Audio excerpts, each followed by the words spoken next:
Tem gente que fala que o céu castiga, mas eu, com meus 73 anos, já vi que o verdadeiro inferno mora dentro de casa, meus amores. E o diabo usa a cara de quem a gente mais confia. Me chamo Iracema, sou de Ribeirão das Neves, cidadezinha aqui de Minas Gerais que ninguém conhece.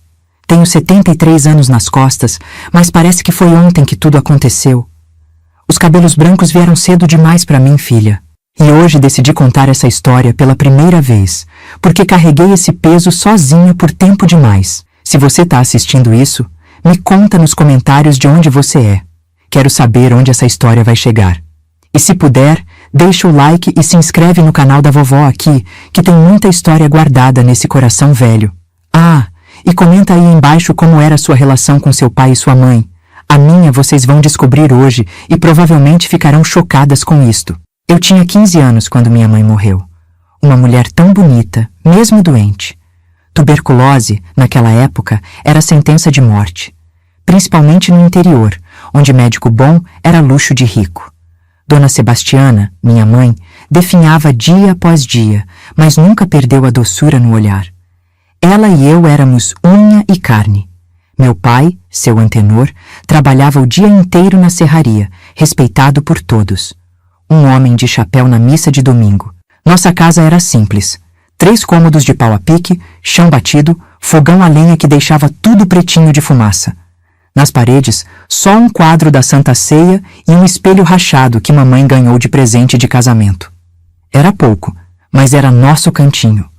Ribeirão das Neves naquela época não era nada parecido com o que é hoje. Era um lugarzinho esquecido por Deus, onde todo mundo conhecia todo mundo. A igreja matriz ficava no centro, e aos domingos a praça enchia de gente depois da missa. Tinha o bar do seu Joaquim, onde os homens iam jogar sinuca e falar da vida alheia. As mulheres se reuniam na porta de casa, debaixo das árvores, para fazer crochê e trocar receitas. As crianças brincavam na rua até escurecer, sem medo de nada. A escola era longe, eu andava quase 1 hora para chegar lá. Muitas vezes ia descalça, para não gastar o único par de sapatos que tinha. Mesmo assim, eu amava estudar. Mamãe sempre dizia que eu ia ser professora um dia. Minha filha vai sair dessa vida, vai ser alguém. Ela falava, com aquele brilho de orgulho nos olhos. Ela fazia de tudo para eu não faltar aula, mesmo quando precisava de ajuda em casa. Guardava os trocadinhos que conseguia vendendo doce de leite para comprar meus cadernos. Às vezes, quando a tosse piorava, eu queria ficar em casa cuidando dela, mas ela não deixava. O estudo é a única coisa que ninguém pode tirar de você, dizia. Na época que mamãe adoeceu, não tinha posto de saúde em Ribeirão. O médico vinha de Divinópolis 1 vez por mês. Quando chegou o diagnóstico da tuberculose, ele só balançou a cabeça, receitou uns remédios caros que a gente mal podia comprar e disse para se preparar para o pior. Mamãe ouvia tudo calada, com aquela dignidade que nem a doença conseguiu tirar dela. Nos últimos meses, ela mal conseguia levantar da cama. Eu cuidava dela como podia. Dava os remédios, fazia chá de folhas que Dona Jurema, nossa vizinha, me ensinava, trocava os lençóis suados. À noite, quando a febre subia, eu ficava acordada molhando panos em água fria para colocar na testa dela. Meu pai passava cada vez mais tempo na serraria ou no bar do Joaquim. Não aguento ver ela assim, ele dizia. Mas eu acho que era mais fácil fugir do que enfrentar. Lembro como se fosse hoje do dia que mamãe partiu. Chovia tanto que parecia que o céu chorava junto comigo. O velório seria em casa mesmo, como era costume. Os vizinhos trouxeram café, pão de queijo e aquelas conversas de consolo que não consolam ninguém. As velas em volta do caixão simples faziam sombras dançarem nas paredes. Era julho, época de festa de São João, mas ninguém comemorou nada em Ribeirão das Neves naquele ano. Mamãe era querida por todos. Tinha sempre um chazinho para oferecer a quem precisasse, uma palavra amiga. Mesmo quando a doença tomou conta dela, ainda recebia visitas na cama, tentando sorrir apesar da dor. Eu não saía de perto dela. Soluçava tanto que Dona Jurema, nossa vizinha, me dava água com açúcar para acalmar. Coitadinha, tão nova e já sem mãe. Era o que todos diziam, com aquele olhar de pena que eu odiava. O padre chegou mais tarde, já era quase noite. Padre Antônio, um homem velho e cansado, que servia a 5 paróquias diferentes na região. Ele rezou um terço rápido, meio mecânico, como quem já tinha visto morte demais. Depois foi embora apressado, dizendo que tinha outro compromisso. O caixão ficou na sala, em cima da mesa onde a gente comia todo dia. Cobriram a mesa com um pano branco, o melhor que tínhamos. As coroas de flores que os vizinhos trouxeram enchiam a casa de um cheiro doce e enjoativo que até hoje, quando sinto, me dá um aperto no peito. Foi quando meu pai chegou perto de mim. Ele não tinha chorado até então. Os olhos dele, que eu sempre achei frios como pedra de rio, estavam diferentes naquele dia. Tinham um brilho estranho que eu nunca tinha visto. Vem cá, minha filha, preciso te mostrar uma coisa. Ele disse, pegando na minha mão. A mão dele era áspera, calejada, cheirava a serragem. Não queria sair de perto de mamãe, mas ele insistiu. É importante, disse ele. Sua mãe queria que você visse isso. Ele me levou pelo corredor estreito até o quarto deles. Aquele quarto que tinha o cheiro de mamãe, das ervas que ela guardava em saquinhos debaixo do travesseiro para dormir melhor.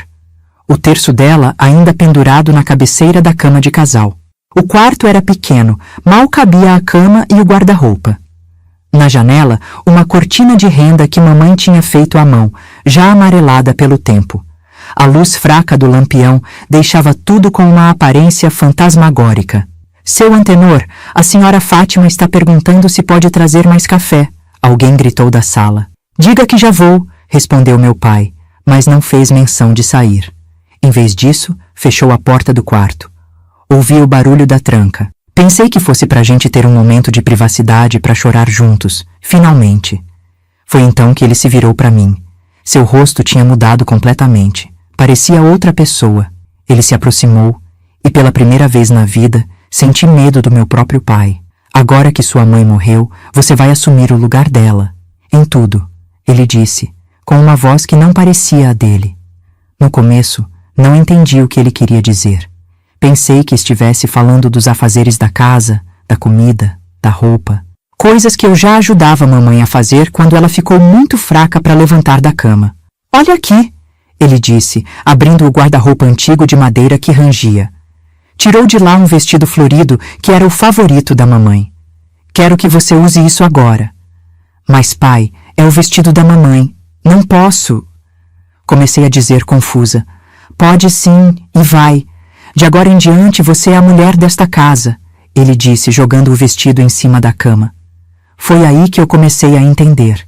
Um frio subiu pela minha espinha quando vi o jeito que ele me olhava. Não era olhar de pai para filha. Era algo que eu nunca tinha visto antes, mas que instintivamente sabia que era errado. O pessoal do velório, pai, temos que voltar, tentei dizer, caminhando em direção à porta. Ele me segurou pelo braço com força. Eles podem esperar. Isso não pode. Ali, naquele quarto onde minha mãe tinha morrido há menos de 2 dias, com o corpo dela ainda na sala, rodeado de velas e orações, meu pai destruiu o que restava da minha infância. Tapou minha boca com a mão calejada quando tentei gritar, enquanto do outro lado da porta as pessoas rezavam o terço pela alma da minha mãe. Lá fora, ouvia as vozes abafadas, o choro contido de alguma vizinha, o barulho da chuva no telhado de zinco. Dentro daquele quarto, o tempo parou. Senti meu corpo se separar de mim, como se eu estivesse flutuando, olhando aquela cena de longe. Era a única forma que encontrei para suportar o que estava acontecendo. Pensei na minha mãe, no jeito que ela sempre me protegia, mesmo quando estava fraca demais para levantar da cama. Como ela segurava minha mão quando eu tinha medo de tempestade. Como cantava para mim antes de dormir, mesmo quando a tosse mal deixava ela respirar. Quando tudo acabou, ele simplesmente ajeitou a roupa, como se nada tivesse acontecido. Agora você é a Sebastiana desta casa, e isso fica só entre nós dois. Se você contar para alguém, ninguém vai acreditar em você. Vão dizer que é coisa da sua cabeça, que você ficou louca com a morte da sua mãe.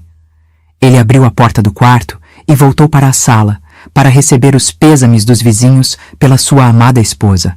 E eu fiquei ali, sentada no chão, tremendo, tentando entender como o mundo podia continuar girando depois daquilo. Quando finalmente consegui me levantar, lavei o rosto na bacia que ficava no canto do quarto. No espelho rachado, vi que algo em mim tinha se quebrado também. Os olhos que me encaravam de volta não eram mais os mesmos. Voltei para o velório, me sentei ao lado do caixão da minha mãe e, em silêncio, fiz uma promessa a ela. Mãe, não sei como, mas um dia vou sair daqui. E ele vai pagar pelo que fez. Ninguém percebeu nada diferente em mim naquela noite. As pessoas estavam ocupadas demais com seus próprios pensamentos, seus cafezinhos e suas conversas sobre como a vida é injusta. A única que parecia me olhar diferente era a Dona Jurema, que franziu a testa quando passei por ela. Mais tarde eu entenderia que aquela mulher seria a única a desconfiar que algo terrível tinha acontecido naquela casa. Lá fora, a chuva continuava caindo. Aquela chuva fina, constante, que parece que nunca vai parar. Na Ribeirão das Neves daquela época, quando chovia assim, a cidade ficava isolada. As estradas de terra viravam lamaçal, ninguém entrava ou saía. Me senti como a cidade, ilhada, sem saída, afundando na lama. A noite foi longa. As pessoas foram embora uma a uma, dizendo que voltariam no dia seguinte para o enterro. Algumas mulheres se ofereceram para ficar comigo, fazer companhia.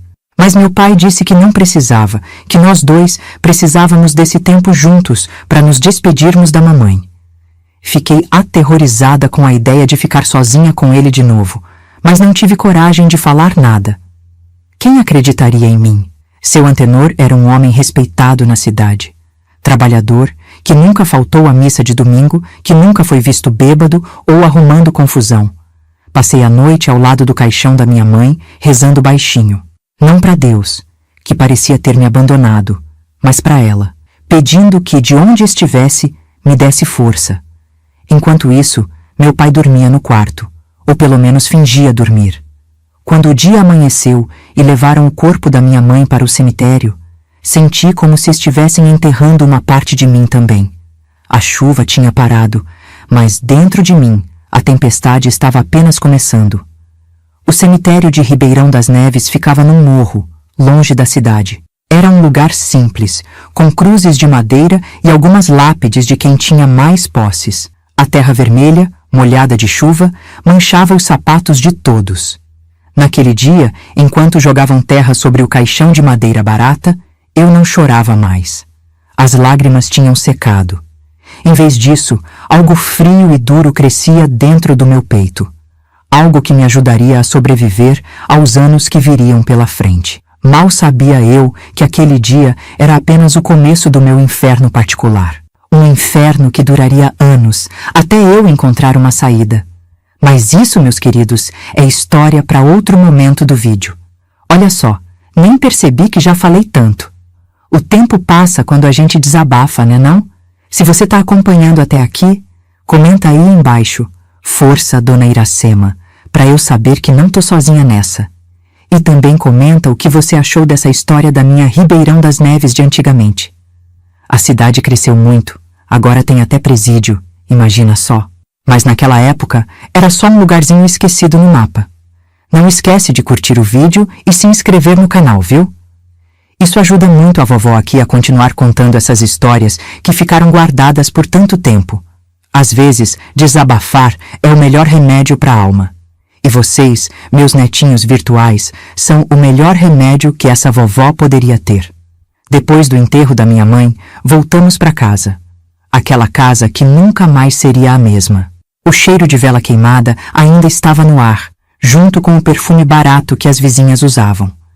Tinha uma xícara de café pela metade em cima da mesa, esquecida por alguém. E o silêncio. Um silêncio que pesava como chumbo. Seu Antenor, meu pai, nem me olhou direito quando chegamos. Foi direto pro quarto, pegou a garrafa de cachaça que escondia debaixo da cama e sentou na cadeira de balanço da varanda. Fiquei aliviada. Pelo menos naquela noite ele me deixaria em paz. Enganei-me. Foi só a calmaria antes da tempestade. Logo no dia seguinte, começou o que seria minha nova rotina. Acordei com ele em pé ao lado da minha esteira, onde eu dormia. Levanta, Sebastiana. Tem café para fazer. Confusa, olhei para ele. Pai, sou eu, a Iracema. O tapa veio rápido, ardido. Eu sei quem você é, mas agora você é a mulher desta casa. E o nome da mulher desta casa é Sebastiana. Percebi então que não tinha sido um pesadelo, um delírio de luto. Era real. Tão real quanto a marca vermelha que ficou no meu rosto. Daquele dia em diante, ele passou a me chamar pelo nome da minha mãe. Sebastiana pra cá, Sebastiana pra lá. No começo, eu corrigia. Depois, desisti. Era menos doloroso aceitar do que receber outro tapa. Os dias em Ribeirão das Neves seguiam seu ritmo normal. O sino da igreja batia às 6, meio-dia e 6 da tarde. Os homens iam para o trabalho, as mulheres cuidavam da casa, as crianças brincavam. Ninguém sabia que, dentro da nossa casa de pau a pique, vivia uma prisioneira. As roupas da minha mãe foram aos poucos substituindo as minhas. Primeiro foi o avental que ele me obrigou a usar. Depois, os vestidos. Ele queimou minhas roupas de menina no fogão a lenha enquanto eu assistia, sem poder fazer nada. Não precisa mais disso. Agora você usa o que eu mandar. Chorei muito naquela noite, escondida debaixo do cobertor fino, mordendo o travesseiro para ele não ouvir. Não eram só roupas que estavam queimando. Era minha identidade, minha infância, minha vida. O vestido florido dela ficava frouxo em mim, eu que ainda tinha corpo de menina. Mas ele mandou que eu colocasse algodão no peito para encher e parecer mais com ela. Fazia tranças no meu cabelo do mesmo jeito que ela usava. Me obrigava a usar o único batom que ela tinha, já pela metade, guardado como tesouro numa caixinha. Na frente dos outros, ele mantinha a farsa do pai zeloso. A menina tá com saudade da mãe, quer usar as coisas dela como lembrança, dizia quando alguém estranhava. E as pessoas acreditavam, porque era mais fácil acreditar nisso do que na verdade. Tive que abandonar a escola. Mulher minha não precisa de estudo, ele dizia. Senti como se tivessem arrancado o último pedaço de esperança que me restava. A escola era meu único contato com o mundo lá fora, minha única chance de um dia sair daquela casa. A professora, Dona Cecília, até veio me procurar. Era uma mulher alta, magra, com óculos redondos que faziam ela parecer uma coruja. Bateu na nossa porta numa tarde de domingo. Boa tarde, seu Antenor. Vim saber por que a Iracema não está mais indo às aulas. Ela é uma aluna tão dedicada. Meu pai, na frente dos outros, era a imagem da cordialidade. Sorriso no rosto, voz mansa. Pois é, Dona Cecília. Depois que minha Sebastiana partiu, a menina precisa cuidar da casa. E com essa idade, já tá na hora de aprender os afazeres de mulher, não é mesmo? Estudo não enche barriga. Dona Cecília insistiu um pouco. Falou da importância do estudo. Disse que eu tinha futuro. Até ofereceu vir me dar aulas depois do horário normal. Mas meu pai foi irredutível. Agradeço a preocupação, mas aqui em casa quem decide sou eu. E já decidi que ela não vai mais estudar. Vi nos olhos dela uma mistura de frustração e pena. Ela me olhou como quem pede desculpas por não poder fazer mais.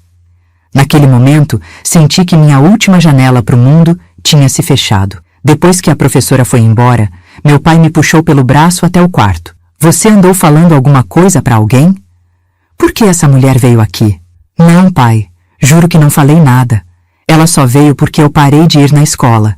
Ele me olhou desconfiado, mas dessa vez acreditou. Foi a única vez que me senti grata por ser conhecida como uma menina quieta, que não dava trabalho. Os meses foram passando. O luto na cidade pela morte da minha mãe foi sendo esquecido. As pessoas seguiram suas vidas. E eu continuei presa naquela casa, vivendo um pesadelo que parecia não ter fim. Meu pai saía para trabalhar na serraria de manhã cedo e voltava ao meio-dia para almoçar. Depois, saía de novo e só voltava à noitinha. Esses momentos em que ficava sozinha eram meu único alívio. Mas mesmo assim, não tinha coragem de fugir. Para onde iria uma menina de 15 anos, sem dinheiro, sem estudo, numa região onde todo mundo conhecia todo mundo? No começo de 1968, quase um ano depois da morte da minha mãe, veio a pior parte. Meu pai começou a beber mais, a ficar mais violento. Acho que a bebida fazia ele confundir ainda mais fantasia e realidade. Tinha noites que ele chegava bêbado, me chamava de Sebastiana e dizia que tinha me perdoado por traí-lo, que eu podia voltar para a cama dele. Era como se na cabeça dele ele não estivesse abusando da própria filha, mas sim tendo a mulher de volta. Uma versão doente e distorcida dela, mas ainda assim, na cabeça dele, era ela. Às vezes, Dona Jurema, nossa vizinha, vinha me fazer companhia. Era uma senhora de uns 60 anos, viúva, que morava sozinha na casa ao lado. Tinha cabelos brancos, sempre presos num coque, e mãos enrugadas de tanto trabalhar na roça. Ela trazia sempre alguma coisa. Um pedaço de bolo, uma fruta, um retalho de tecido. "Como você tá, menina?" ela perguntava, me olhando com aqueles olhos que pareciam enxergar além do que eu mostrava. "Tô bem, Dona Jurema, na medida do possível." Ela nunca perguntou diretamente, mas eu sentia que ela suspeitava. Às vezes pegava meu braço e olhava as marcas roxas que eu tentava esconder. Outras vezes comentava como eu estava diferente, mais magra, com olheiras.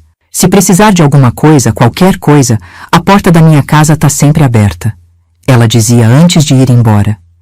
Queria tanto ter tido coragem de contar para ela, de pedir ajuda, mas o medo era maior. Medo de não ser acreditada. Medo do que meu pai faria se descobrisse. Medo de que, mesmo se alguém acreditasse em mim, nada pudesse ser feito. Naquela época, em 1967, numa cidadezinha do interior de Minas, o que acontecia dentro de casa era problema de família. Ninguém se metia. Tinha dias que eu pensava em acabar com tudo. Tinha um poço fundo atrás da casa e, às vezes, quando a dor era insuportável, eu olhava para a água escura lá embaixo e pensava em pular. Mas aí lembrava da promessa que fiz para minha mãe no dia do velório. Que eu ia sair daquele lugar, que eu ia sobreviver. E aquela promessa me mantinha viva, um dia após o outro. Para suportar, criei um mundo dentro da minha cabeça. Um lugar onde eu era livre, onde estudava, onde ninguém me machucava. Nos momentos piores, eu me refugiava nesse mundo imaginário. Era como se uma parte de mim desligasse do corpo e fosse para lá, deixando só a casca para aguentar o que vinha depois. Um dia, quase um ano depois da morte da minha mãe, aconteceu algo que mudou tudo. Era dia de feira na cidade. Meu pai, como sempre, tinha ido trabalhar. Aproveitei para dar uma fugidinha até a feira, comprar umas coisas que estavam faltando em casa. A feira de Ribeirão das Neves acontecia toda quarta-feira na Praça Central. Era um evento na cidade. Gente vinha de todos os lugares para comprar, vender, fofocar. Tinha barraca de tudo: verdura, fruta, carne, roupa, bugigangas. O cheiro de pastel frito misturado com o perfume das frutas maduras enchia o ar. Eu estava na barraca do seu Zé, escolhendo alguns tomates, quando ouvi uma voz masculina atrás de mim. "Moça, cuidado com essa cesta, vai cair tudo." Me virei e vi um rapaz que nunca tinha visto antes.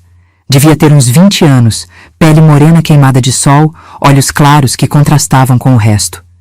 Ele segurava minha cesta que estava prestes a virar. "Obrigada", consegui dizer corando. "De nada. Você é daqui? Nunca te vi por essas bandas." Expliquei que era assim de Ribeirão, mas que não saía muito de casa. Não contei o porquê, claro. "Eu sou o Benício. Vim de Divinópolis trabalhar na construção da nova igreja. Vou ficar por aqui uns meses." Foi a primeira conversa normal que tive com alguém em quase um ano. A primeira vez que alguém me olhou como Iracema, não como a filha do seu antenor que perdeu a mãe, nem como a substituta da Sebastiana. Conversamos por alguns minutos. Ele me ajudou a carregar as compras até a esquina. Não deixei que me acompanhasse até em casa. Sabia que se alguém visse e contasse para o meu pai, eu pagaria caro. "Posso te ver de novo?" ele perguntou antes de nos despedirmos. Hesitei. Queria tanto dizer que sim.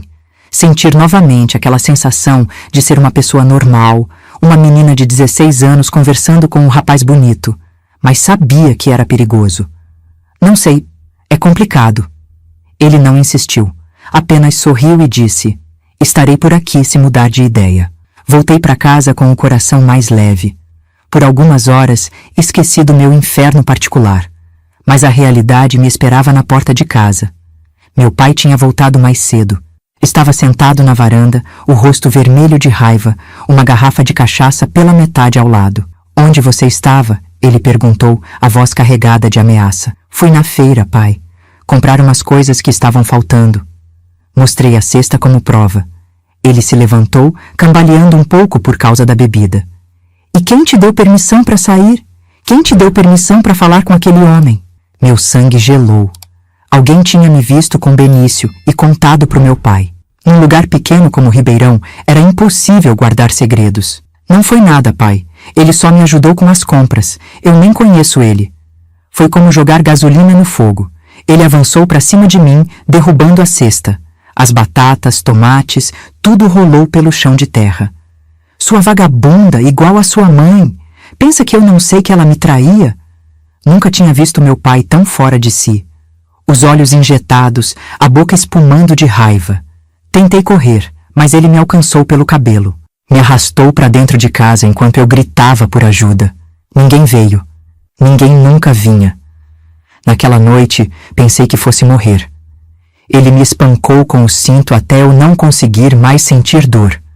Depois, me trancou no quartinho dos fundos, onde guardávamos lenha e ferramentas. Fiquei lá 2 dias, sem comida, sem água, no escuro.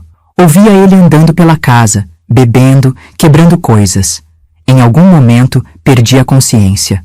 Quando acordei, estava na minha esteira. Alguém tinha limpado meus ferimentos, me dado água. Por um momento, pensei que tivesse sonhado com tudo aquilo, mas a dor no corpo me lembrou que era real. Foi Dona Jurema quem me salvou. Ela tinha ouvido meus gritos, visto meu pai me arrastando para dentro de casa. Quando ele saiu para trabalho no dia seguinte, ela entrou pela janela dos fundos e me tirou daquele quartinho. "Menina, isso não pode continuar", ela disse, enquanto passava um pano molhado no meu rosto inchado. "Você precisa sair daqui." Pela primeira vez, contei tudo para ela, tudo mesmo, desde o dia do velório da minha mãe até aquele momento. As palavras saíam como um rio represado que finalmente encontra uma brecha na barragem. Dona Jurema chorou comigo, me abraçou como minha mãe fazia, e então me fez uma promessa. "Vou te ajudar a sair daqui. Não sei como ainda, mas vou. Só me dê um tempo para pensar num plano." Naquele momento, senti uma coisa que não sentia há muito tempo: esperança. Uma luzinha fraca, vacilante, mas que estava lá. Alguém sabia do meu segredo. Alguém acreditava em mim. Alguém ia me ajudar. Mal sabia eu que esse plano de fuga seria só o começo de uma outra história, ainda mais inacreditável. Mas isso, meus queridos, é assunto para o próximo capítulo dessa história. Depois daquele dia em que Dona Jurema me encontrou no quartinho dos fundos, as coisas começaram a mudar devagarzinho. Não de uma vez, não como nos filmes que a gente vê hoje em dia, onde tudo se resolve num piscar de olhos. Foi lento, doloroso, mas mudou. Dona Jurema passou a vir mais vezes na nossa casa, sempre com uma desculpa na ponta da língua. "Vim trazer um doce que fiz, precisava de uma xícara de açúcar, passei para ver como vocês estão." Meu pai desconfiava, claro. Aqueles olhos dele nunca deixavam de me vigiar, mas ele não podia fazer nada na frente de Dona Jurema. Ela era respeitada na cidade, viúva de um homem que foi vereador. Até meu pai, com toda a sua maldade, sabia que precisava manter as aparências. Nas semanas que se seguiram, ela me ensinou um código. Se eu precisasse dela urgentemente, era só estender um lençol branco no varal dos fundos. Da casa dela dava para ver. Nunca precisei usar esse sinal, mas só de saber que tinha essa possibilidade já me dava algum conforto. Uma manhã, ela chegou com uma cesta cheia de ervas. Disse para o meu pai que eram remédios caseiros para ajudar a curar minhas quedas. Era assim que ela explicava meus machucados na frente dele. Meu pai apenas resmungou algo e saiu para a varanda fumar seu cigarro de palha. Quando ficamos sozinhas, ela me entregou algo escondido entre as ervas. Era um santinho de Nossa Senhora dobrado ao meio. Dentro tinha um pedaço de papel com 2 palavras escritas: "Tenha fé." Guardei aquele papel como um tesouro. À noite, quando meu pai dormia, eu o pegava escondido e ficava olhando para ele. 2 palavras tão simples, mas que naquele momento eram tudo o que eu tinha. Enquanto isso, Benício, o rapaz da feira, passou a fazer parte dos meus pensamentos diários. Nunca mais tinha falado com ele, claro. Depois da surra que levei, nem chegava perto da janela quando meu pai estava em casa. Mas às vezes, quando ele saía para o trabalho, eu me permitia olhar pela fresta da cortina imaginando como seria uma vida normal. Uma vida onde eu pudesse conversar com um rapaz sem medo, onde pudesse passear na praça, ir à escola. Foi num desses momentos, olhando pela janela, que vi Benício passar pela nossa rua. O coração quase saiu pela boca. Ele não me viu. Estava conversando com outro homem, carregando madeira para o que devia ser a construção da nova igreja. Fiquei ali, escondida, só observando até ele desaparecer na curva. Naquela noite, sonhei com ele. Um sonho bom, daqueles que a gente não quer acordar. Estávamos sentados na beira do rio que corta Ribeirão das Neves, conversando, rindo. Eu usava um vestido azul. Meu, não da minha mãe. E tinha flores no cabelo. No sonho, eu era livre. Acordei com o barulho do meu pai chegando bêbado. Ele tinha saído depois do jantar, coisa rara. Normalmente ficava em casa, me vigiando. Mas naquela noite tinha ido ao bar e voltou carregando o cheiro de cachaça e cigarro. Fiquei quietinha na minha esteira, fingindo que dormia, rezando para ele não vir me procurar. Deus deve ter ouvido minhas preces naquela noite, porque ele foi direto para a cama e logo estava roncando. Suspirei de alívio e voltei a sonhar com Benício. No fim de março de 1968, chegou o tempo da Quaresma. Em Ribeirão das Neves, essa era uma época importante. A cidade inteira se preparava para a Semana Santa. As mulheres limpavam a igreja, os homens armavam o andor para o Senhor morto, as crianças ensaiavam para a procissão. Era uma das poucas vezes no ano que a cidade recebia visitantes de fora, que vinham assistir às celebrações. Meu pai, sempre preocupado com as aparências, me deixava ir à igreja durante a Quaresma. Era a única época do ano que eu podia sair de casa sem ele, desde que fosse direto para a igreja e voltasse logo depois. É pecado impedir alguém de ir à casa de Deus, dizia o padre Antônio. E nem meu pai ousava contrariar o padre. Numa tarde de quarta-feira, estava voltando da igreja quando vi Benício de novo. Ele estava sentado num banco da praça, sozinho. Quando me viu, sorriu e acenou. Olhei em volta, nervosa. Não tinha ninguém conhecido por perto. Talvez pudesse falar com ele só um minutinho. Oi, ele disse quando me aproximei. Pensei que nunca mais ia te ver. Não posso ficar, respondi, ainda olhando ao redor. Se meu pai souber que falei com você, o que ele fez com você da última vez? Toda a cidade comentou que você sumiu por dias. Baixei os olhos envergonhada. Nada, eu só... estava doente. Benício não insistiu, mas vi nos olhos dele que não tinha acreditado. Olha, não sei o que acontece na sua casa, mas se precisar de ajuda, estou aqui. Naquele momento, algo dentro de mim queria contar tudo para ele. Abrir meu coração, pedir socorro, mas o medo ainda era maior. Preciso ir. Foi tudo o que consegui dizer. Ele assentiu, respeitando meu tempo. Estarei na igreja no domingo. Se puder vir, no domingo seguinte, arrumei coragem e fui à missa. Meu pai foi junto, claro. Nunca me deixaria ir sozinha num domingo normal. Mas pelo menos eu veria Benício de novo, mesmo que de longe. A igreja estava lotada. Todo mundo com suas melhores roupas, as mulheres de mantilha na cabeça, os homens de chapéu na mão. Procurei Benício com os olhos, mas não o vi em lugar nenhum. Meu coração afundou de decepção. Quando a missa acabou e as pessoas começaram a sair, senti alguém tocar de leve no meu ombro. Era Dona Jurema. Venha tomar um café lá em casa depois, ela disse, alto o suficiente para o meu pai ouvir. Fiz um bolo de fubá que ficou uma delícia. Antes que eu pudesse responder, meu pai se meteu. Ela tem coisas para fazer em casa. Dona Jurema, esperta como só ela, já estava preparada. Mas é rapidinho, seu Antenor. E depois eu mesma levo ela em casa. O senhor pode ir na frente e descansar um pouco. Domingo é dia de descanso, não é mesmo? Meu pai hesitou. Ir contra a Dona Jurema na frente de toda a igreja seria mal visto. E ele estava cansado da semana de trabalho, provavelmente querendo tomar sua cachaça em paz. Tá bom.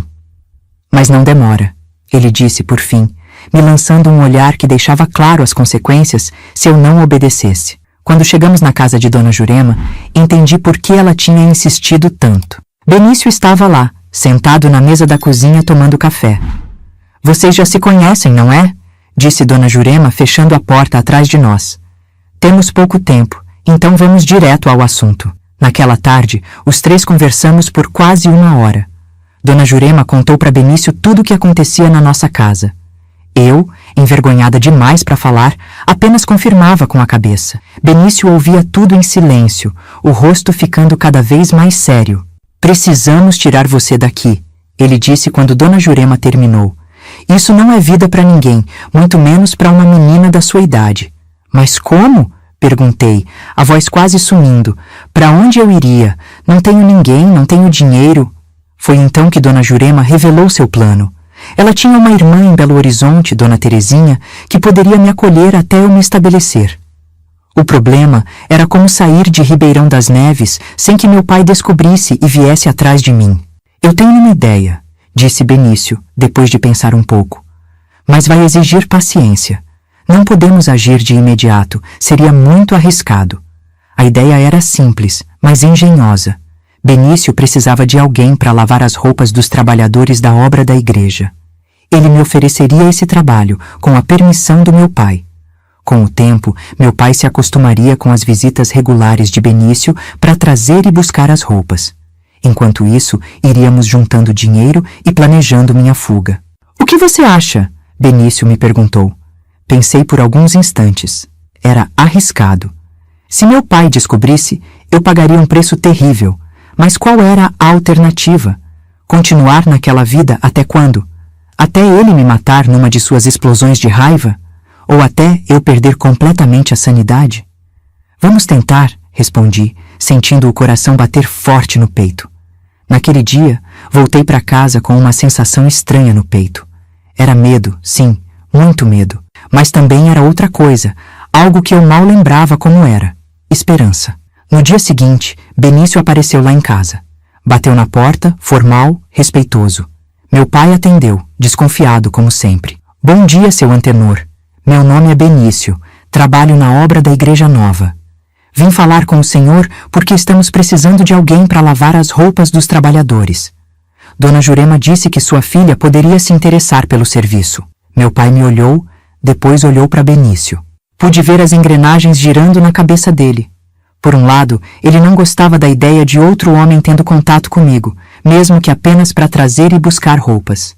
Por outro, o dinheiro extra seria bem-vindo. E se Dona Jurema tinha recomendado... Quanto paga? Ele perguntou finalmente. Benício mencionou um valor que era bom o suficiente para despertar o interesse do meu pai, mas não tão alto que parecesse suspeito. Tá bom, ela pode lavar as roupas. Mas você traz e busca quando eu estiver em casa, entendeu?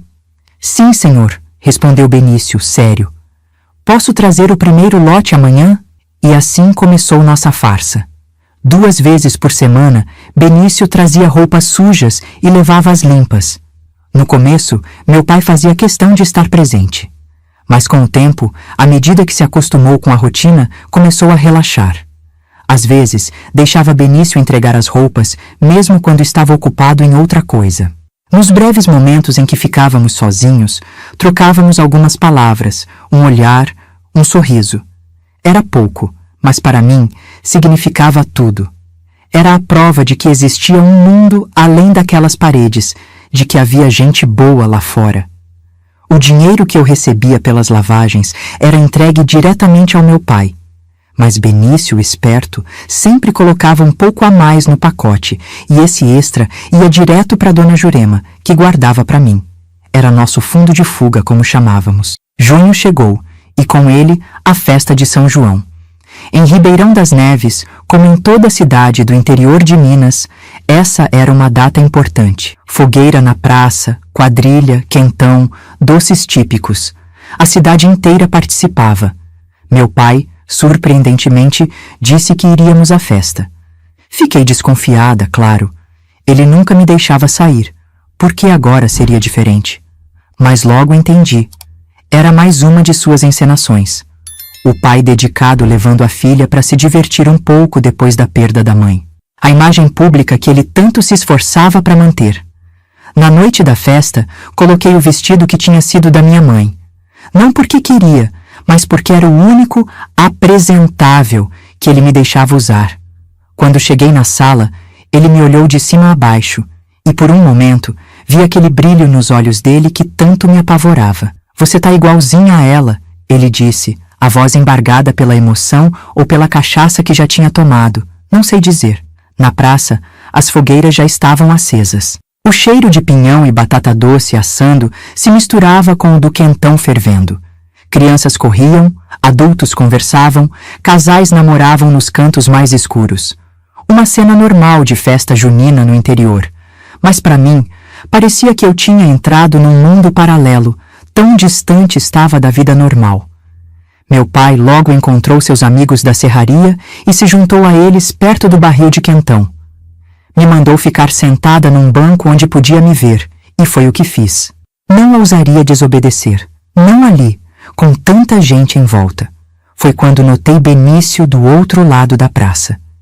Ele também tinha me visto, mas teve o bom senso de não vir falar comigo diretamente. Em vez disso, passou por onde Dona Jurema estava sentada com outras senhoras e sussurrou algo para ela. Minutos depois, Dona Jurema veio até mim. Venha comigo, menina. Vamos pegar um quentão para esquentar. Olhei para o meu pai, que já estava entretido na conversa e na bebida. Ele acenou com a cabeça, dando permissão. Segui Dona Jurema até a barraca do quentão, do lado oposto de onde meu pai estava. Benício nos esperava um pouco afastado nas sombras. Tudo pronto, ele disse, assim que nos aproximamos. O ônibus para Belo Horizonte sai na próxima terça-feira, 4 da manhã. Vou te buscar às 3, quando seu pai estiver dormindo. Meu coração disparou. Terça-feira. Dali a 3 dias. Era tão perto e ao mesmo tempo tão longe. E se ele acordar? E se alguém nos vir? Perguntei, o medo tomando conta de mim. Não vai acontecer, Dona Jurema me tranquilizou. Vou colocar um sonífero no café dele na noite anterior. É forte, vai fazer ele dormir a noite toda. Tenho um amigo que vai nos levar de carro até a estrada principal, completou Benício. Vai dar tudo certo, você vai ver. Voltei pro banco tremendo por dentro, mas tentando manter a calma por fora. 3 dias. Em 3 dias eu estaria livre. A ideia parecia tão irreal quanto um dos meus sonhos acordada. A festa continuou até tarde. Quando voltamos para casa, meu pai já estava bêbado. Caiu na cama ainda vestido e logo estava roncando. Eu, ao contrário, não consegui pregar os olhos. Ficava pensando no plano, em tudo que poderia dar errado, em tudo que poderia dar certo. Os 2 dias seguintes passaram numa lentidão agonizante. Cada minuto parecia 1 hora. Cada olhar do meu pai me fazia pensar se ele sabia, se tinha descoberto nosso plano. Mas ele agia normalmente, na medida do possível para alguém como ele. Na segunda-feira, véspera da fuga, Dona Jurema passou em casa com um bolo de fubá, pro café da tarde, disse ela, piscando para mim de um jeito que só eu vi. O bolo tinha o sonífero prometido, claro. Naquela noite, servi um pedaço generoso pro meu pai, junto com um café bem doce, como Dona Jurema tinha orientado.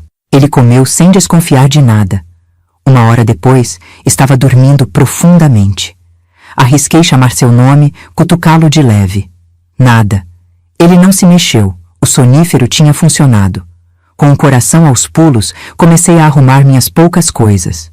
Uma muda de roupa, o santinho que Dona Jurema tinha me dado e o dinheiro que havíamos juntado, escondido numa trouxinha costurada na barra da minha saia. Sentei na esteira e esperei, olhando fixamente para o relógio velho na parede. Cada tic-tac era como um martelo no meu peito.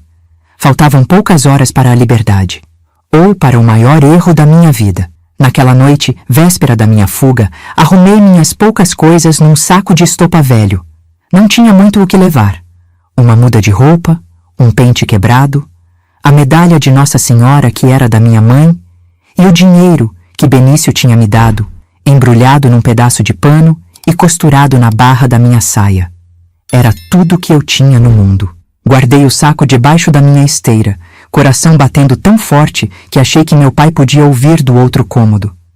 Ele tinha chegado do trabalho mais cedo naquele dia. Estava quieto, calado demais. Na época, achei que fosse só cansaço. Hoje sei que era a calmaria antes da tempestade. Dona Jurema tinha passado mais cedo com um bolo de fubá, como fazia sempre às segundas. Mas dessa vez, o bolo tinha um ingrediente especial, um sonífero forte que ela conseguiu com o farmacêutico da cidade. Deu um pedaço bem grande para o seu pai depois do jantar, com um café bem doce para disfarçar o gosto. Ela me instruiu em um sussurro. Preparei o jantar como em qualquer outro dia. Angu com linguiça, couve refogada, feijão. Servi meu pai, que comeu em silêncio, me observando de um jeito estranho. De vez em quando pegava a garrafa de cachaça e tomava um gole direto do gargalo. Tá quieta hoje, Sebastiana, ele disse de repente. Senti um arrepio na espinha. Mesmo depois de tanto tempo, não me acostumava a ser chamada pelo nome da minha mãe. Só cansada, pai, respondi, sem olhar nos olhos dele. Cansada de quê? De lavar roupa para o seu namoradinho? Meu sangue gelou. Continuei mexendo a panela como se não tivesse ouvido direito. Que namorado, pai? Não sei do que o senhor tá falando. Ele bateu na mesa com força, fazendo os pratos pularem. Não se faça de sonsa. Acha que eu não sei? Acha que não tenho olhos e ouvidos nessa cidade? Fiquei paralisada, a colher de pau ainda na mão. Era agora. Ele tinha descoberto. Todos os meus planos, toda a esperança que tinha construído nos últimos meses, tudo ia desabar. Mas então, algo inesperado aconteceu. Ele se levantou, cambaleou um pouco, já estava bêbado, e pegou mais cachaça. Depois, voltou a se sentar. Amanhã vamos resolver isso. Amanhã vou mostrar para esse moleque quem manda na minha casa. Amanhã. Ele estava planejando fazer algo amanhã. Mas amanhã eu já estaria longe, se tudo desse certo. Respirei fundo, tentando acalmar meu coração disparado. Tem bolo de fubá de sobremesa, pai? Dona Jurema trouxe hoje. Ele olhou desconfiado. Aquela velha intrometida. Também vou ter uma conversa com ela amanhã. Mesmo assim, aceitou o pedaço de bolo que servi. Tomou com café bem doce, como Dona Jurema tinha recomendado. Comi um pedacinho também, de outro lado do bolo, que ela tinha marcado para eu saber qual era qual. Terminamos de comer e ele foi pro quarto, levando a garrafa de cachaça. Fiquei limpando a cozinha, ouvindo atenta qualquer barulho. Depois de um tempo, os roncos começaram. O sonífero estava fazendo efeito, misturado com a bebida. Não consegui dormir. Fiquei deitada na minha esteira, olhando para o teto de sapé, contando as horas. A noite parecia não passar nunca. Cada barulho me assustava. Um grilo cantando, o vento nas folhas da mangueira do quintal, o pio de uma coruja ao longe. Quando o relógio da igreja bateu 2 horas da manhã, levantei silenciosamente. Os roncos do meu pai continuavam, pesados e ritmados. Peguei meu saco de estopa já preparado e fui até a porta.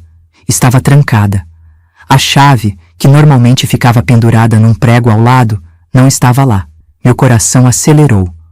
Onde estaria a chave? Fui até o quarto do meu pai, pé ante pé. A porta estava entreaberta. Empurrei devagar, tentando não fazer barulho. Ele estava deitado de costas, roncando alto. A garrafa de cachaça vazia ao lado da cama, mas não via a chave em lugar nenhum. Foi então que notei algo brilhando no peito dele. A chave estava pendurada numa corrente no pescoço dele. Meu pai nunca tinha feito isso antes. Nunca tinha trancado a porta e escondido a chave assim. Ele sabia. De alguma forma, ele sabia do meu plano de fuga. Saí do quarto em pânico. O que fazer agora? Benício estaria me esperando em menos de 1 hora. Se eu não aparecesse, ele viria me procurar, e então, não queria nem pensar no que meu pai faria com ele. Olhei ao redor, desesperada. A casa não tinha muitas janelas, e as que tinha eram pequenas demais para eu passar. Exceto a janela do quartinho dos fundos, onde meu pai guardava as ferramentas. Era um pouco maior que as outras e dava para o quintal dos fundos. Fui até lá e tentei abrir. Estava pregada. Meu pai tinha pregado a janela com tábuas. Ele realmente tinha pensado em tudo. Sentei no chão, sentindo as lágrimas virem. Estava presa. Não havia saída. Todos os meus sonhos de liberdade, todos os planos que fizemos, tudo em vão. Mas então, ouvi um barulho leve vindo da porta da frente. Alguém estava tentando abrir a fechadura. Meu coração disparou. Seria meu pai que tinha acordado, mas ele estava no quarto. Eu podia ouvir os roncos. Me aproximei cautelosamente da porta. O barulho continuava, metálico, como se alguém estivesse usando uma ferramenta para abrir a fechadura. Iracema? Ouvi uma voz baixinha do outro lado. Você está aí? Era Benício. Tinha vindo mais cedo. Corri para a porta. Estou aqui. Sussurrei de volta. Mas a porta está trancada e meu pai tem a chave. Afaste-se da porta, ele disse. Vou tentar abrir com isso aqui. Ouvi mais barulhos metálicos. Ele devia estar usando alguma ferramenta da construção para forçar a fechadura. Depois do que pareceu uma eternidade, ouvi um clique. A porta se abriu lentamente e lá estava Benício, um sorriso aliviado no rosto. Vamos, rápido, ele sussurrou, pegando meu saco de estopa.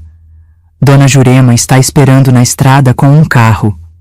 Hesitei, olhando para trás, para o quarto onde meu pai dormia.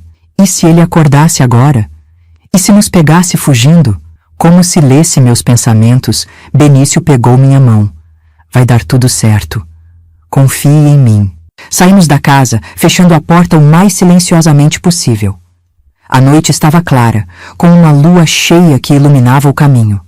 Caminhamos agachados pelo quintal, passando pelos pés de mandioca e pela horta, até chegarmos na cerca dos fundos. Foi quando ouvimos um grito furioso vindo da casa. Iracema! Meu pai tinha acordado.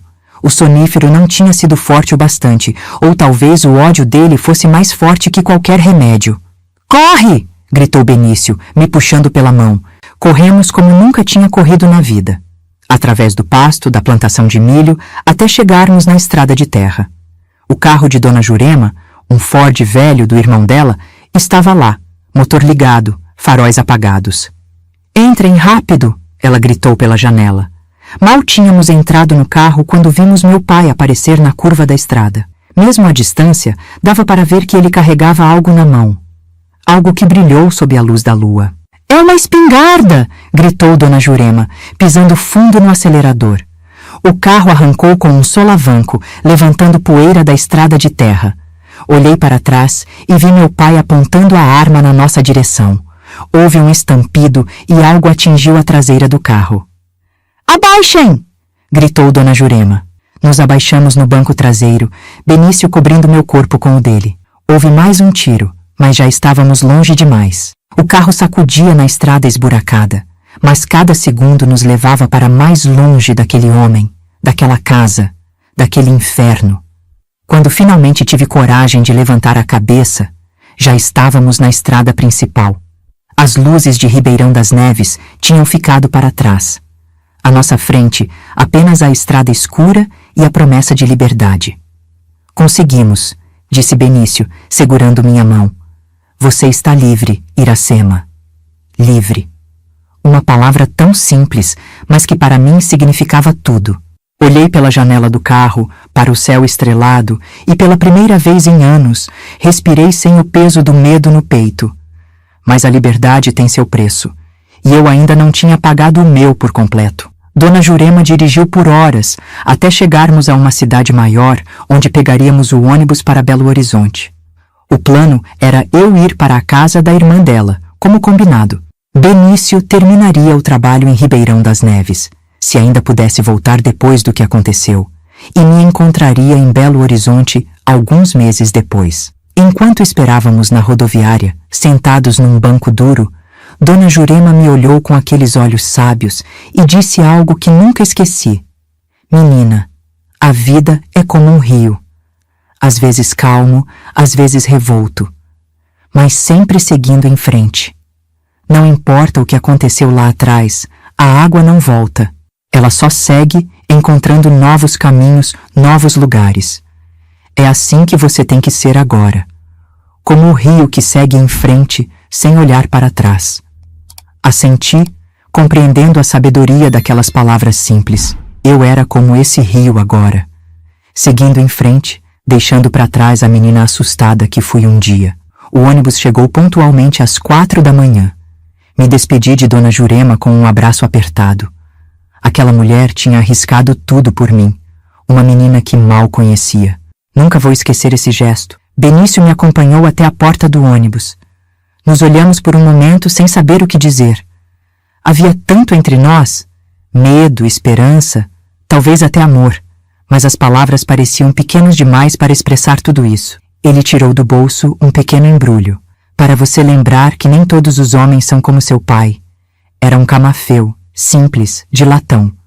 Dentro havia um pequeno recorte de jornal com uma oração de São Bento, protetor contra os males. Vou esperar por você em Belo Horizonte, ele disse, me dando um beijo rápido. Quando tudo isso passar, quando for seguro. Entrei no ônibus com o coração cheio de emoções contraditórias. Felicidade por estar finalmente livre, medo do desconhecido que me aguardava, saudade antecipada de Benício, e uma sensação estranha de que meu passado ainda não tinha terminado comigo. Não sabia o quão certa estava. Quando o ônibus partiu, olhei pela janela para as duas figuras que ficavam cada vez menores na plataforma, as duas pessoas que tinham salvado minha vida. Prometi a mim mesma que um dia retribuiria esse favor, de alguma forma.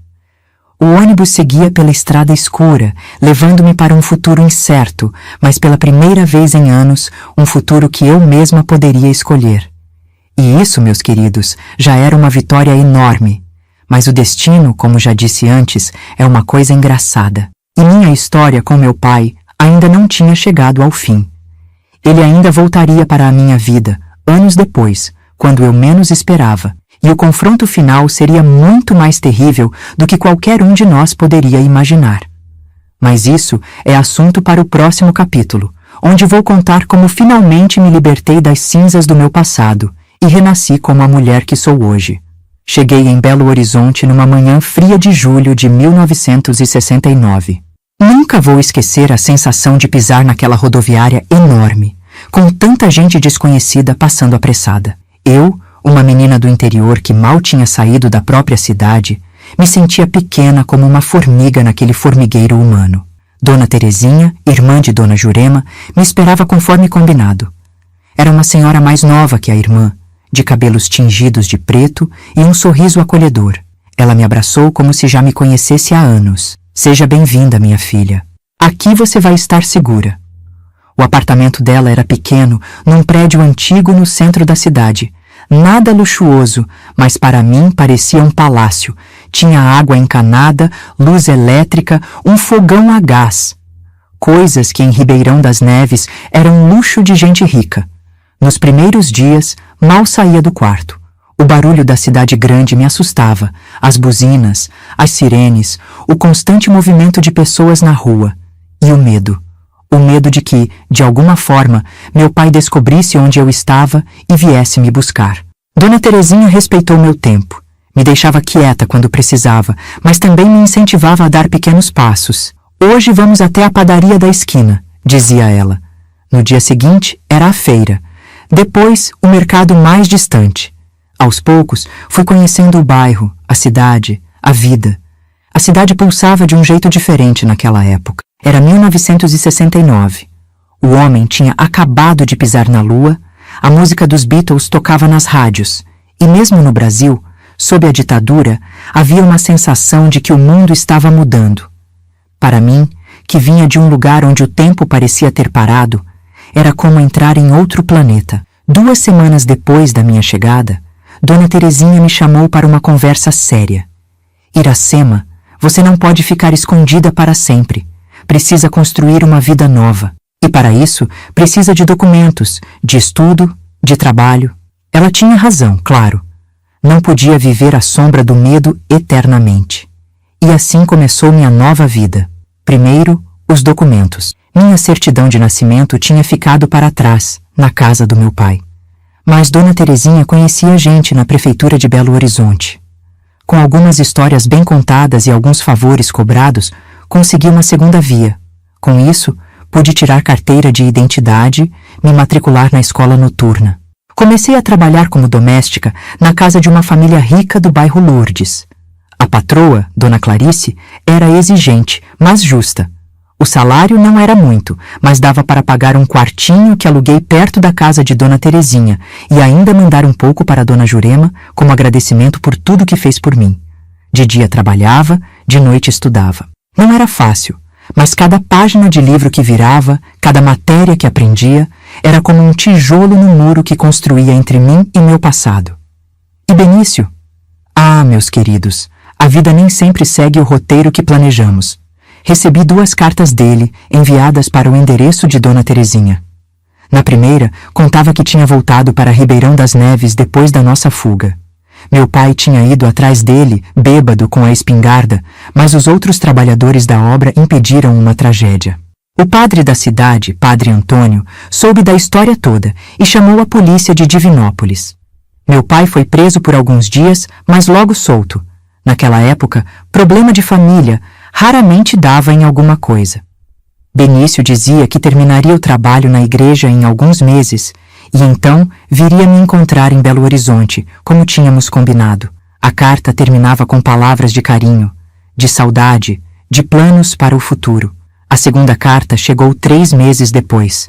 Nela, Benício dizia que o trabalho na igreja estava quase terminando, mas que precisava passar em Divinópolis antes de vir para Belo Horizonte. Sua mãe estava doente. Precisava vê-la. Prometia vir logo em seguida. Essa foi a última notícia que tive dele. Os meses passaram, depois 1 ano. Benício nunca apareceu. Não recebi mais cartas, nem recados. Por um tempo, fiquei desesperada, imaginando 1000 coisas. Será que meu pai tinha feito algo com ele? Será que tinha sofrido um acidente na estrada? Ou será que, simplesmente, tinha seguido com a vida, esquecido de mim? Nunca soube a resposta. Em 1970, mandei uma carta para Dona Jurema, perguntando sobre Benício. A resposta foi curta. Ninguém em Ribeirão das Neves tinha notícias dele desde que a obra da igreja foi concluída. Ele simplesmente tinha desaparecido. A vida, porém, não para lamentarmos nossos corações partidos. Continuei trabalhando, estudando, vivendo. Terminei o primário na escola noturna, depois o ginásio. Aos 20 anos, já não era mais empregada doméstica. Tinha conseguido um emprego como balconista numa loja de tecidos no centro da cidade. Pagava melhor, e o trabalho era menos pesado. Belo Horizonte crescia a olhos vistos naquela época. Prédios novos brotavam como cogumelos depois da chuva. O asfalto substituía as ruas de terra. Carros, cada vez mais carros. A cidade se expandia, e eu me expandia com ela. Já não era mais a menina assustada de Ribeirão das Neves. Era uma mulher, com um emprego, um teto, amigos, sonhos. Foi nessa loja que conheci João. Ele era vendedor de tecidos de uma fábrica de São Paulo, visitava a loja 1 vez por mês. Um homem bom, gentil, alguns anos mais velho que eu. Começamos a conversar, depois a namorar. Em 1975, casamos. Nossa cerimônia foi simples, na igreja do bairro. Dona Terezinha estava lá, orgulhosa como uma mãe. Dona Jurema não pôde vir. A idade já não permitia viagens longas, mas mandou sua bênção por carta. Foi um dia feliz, um dia que nunca pensei que viveria quando estava presa naquela casa de pau a pique em Ribeirão. João sabia do meu passado. Não tudo. Há coisas que são difíceis demais de contar, mesmo para quem amamos, mas sabia que eu tinha fugido de casa por causa de um pai violento. Ele nunca me pressionou a contar mais do que eu queria. Respeitava meus silêncios, meus pesadelos ocasionais, meus medos. Nos mudamos para uma casinha simples no bairro Santa Efigênia. Tivemos 2 filhos, Marcos em 1976 e Luciana em 1978. A vida era boa, tranquila. Às vezes, quase me esquecia do meu passado em Ribeirão das Neves. Quase, porque o medo nunca foi embora completamente. Sempre que via um homem que lembrava meu pai, meu coração disparava. Sempre que ouvia sobre alguma violência contra mulheres no noticiário, os pesadelos voltavam. E sempre, sempre tinha aquela sensação de que um dia o passado me alcançaria. E alcançou. Em 1980, 11 anos depois da minha fuga, recebi uma carta de Dona Jurema. Meu pai estava em Belo Horizonte me procurando. Como ele tinha descoberto onde eu estava? Pelo visto, algum conhecido de Ribeirão tinha me visto na loja de tecidos e comentado com ele. O mundo é pequeno demais, mesmo numa cidade grande como Belo Horizonte. A carta de Dona Jurema era desesperada. Ele não está bem da cabeça, Iracema. Depois que você fugiu, ele piorou muito. Bebe o tempo todo, fala sozinho, tem acessos de raiva. Jurou que ia te encontrar e te levar de volta, nem que fosse à força. Tenha cuidado. Mostrei a carta para João. Ele queria ir à polícia, mas eu sabia que não adiantaria. O que eu diria? Que tinha medo do meu pai por coisas que aconteceram há mais de uma década? Sem provas, sem testemunhas, ninguém acreditaria. Durante semanas, vivia em estado de alerta constante. Não ia mais trabalhar na loja. João insistiu que eu ficasse em casa com as crianças. Trancava todas as portas, as janelas. Pulava a cada barulho estranho. Voltei a ter pesadelos todas as noites, até que num domingo de manhã a campainha tocou. João tinha ido ao mercado com as crianças. Eu estava sozinha. Olhei pela janela e meu sangue gelou. Era ele, meu pai, mais velho, mais magro, o rosto marcado pela bebida e pelo tempo, mas ainda com aqueles olhos que me perseguiam nos pesadelos. Não atendi. Fiquei paralisada atrás da cortina, observando. Ele tocou a campainha várias vezes, depois começou a bater na porta, a gritar meu nome. Os vizinhos saíram para ver o que estava acontecendo. Ele gritava que era meu pai, que só queria falar comigo, que eu era uma filha ingrata que tinha fugido de casa. Em algum momento, um vizinho deve ter ligado para a polícia, porque logo uma viatura chegou. Vi os policiais conversando com meu pai, que gesticulava, apontava para a casa. Depois, o levaram embora. Achei que tinha acabado, que ele tinha desistido, ou que a polícia o manteria longe. Mas estava enganada. 3 dias depois, voltando da padaria, vi um homem parado na esquina, observando nossa casa. Era ele. Quando me viu, começou a vir na minha direção. Corri para dentro, tranquei todas as portas. Ele ficou lá fora, gritando meu nome, dizendo que precisávamos conversar, que ele estava arrependido, que tinha mudado. Mas eu conhecia aquela voz. Conhecia aquelas mentiras. João chegou do trabalho e encontrou aquela cena. Tentou conversar com meu pai, pedir que fosse embora. Mas meu pai estava bêbado, agressivo. Empurrou João, tentou forçar a entrada na casa. Foi quando João chamou a polícia novamente. Dessa vez, meu pai foi detido por desacato, por perturbação. Mas logo estaria solto novamente. E voltaria. Eu sabia que ele voltaria. Naquela noite, João e eu conversamos muito. Decidimos que não podíamos continuar vivendo assim, com medo. Precisávamos resolver isso de uma vez por todas. No dia seguinte, fiz algo que nunca pensei que teria coragem de fazer. Fui à delegacia e contei tudo. Tudo mesmo. Os abusos, as ameaças, a fuga.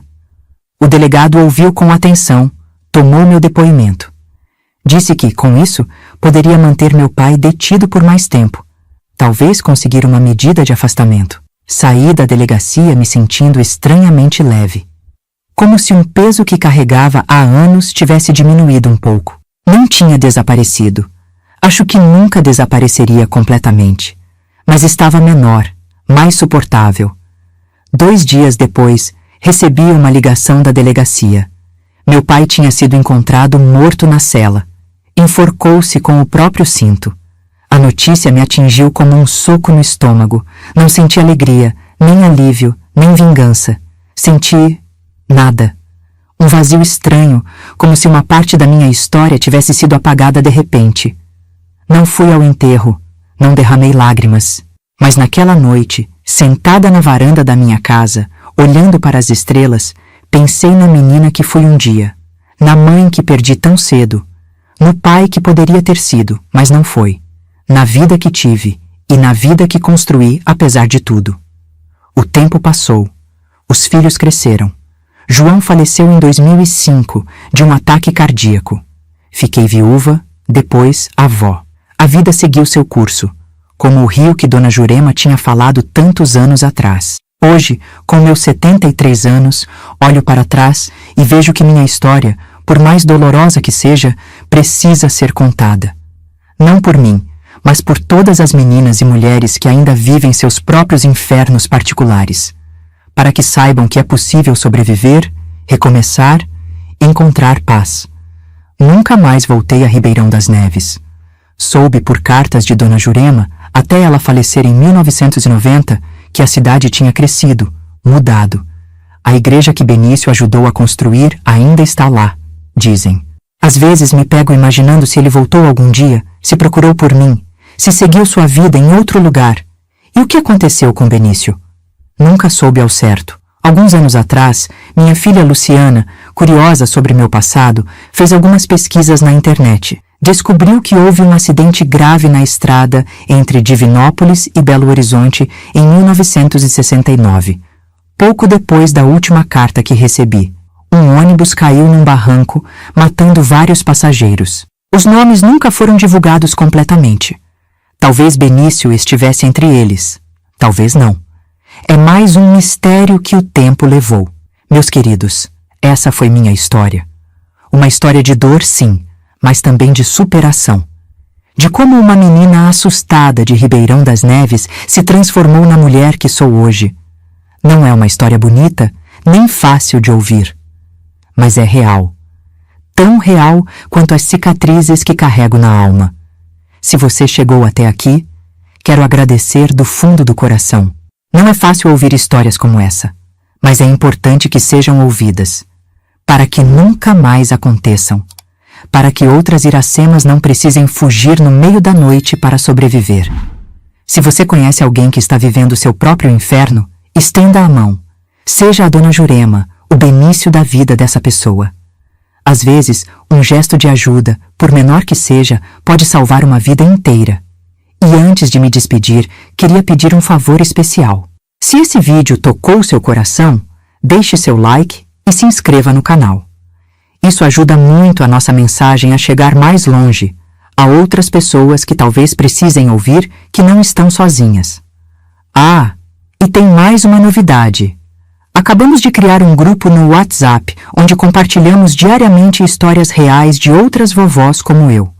É só entrar pelo link na descrição do vídeo. Lá, você vai encontrar mais histórias de superação, de amor, de vida real. Histórias que precisam ser contadas, ouvidas, lembradas. Aliás, agora este canal tem a opção de ser membro oficial do canal das vovozinhas. Se você quer ajudar com um valor simbólico, assine aqui mesmo no YouTube. Da vovó Iracema para vocês, com todo carinho e gratidão. Que Deus abençoe o caminho de cada um de vocês. E que nunca falte coragem para seguir em frente, como o rio que não volta atrás.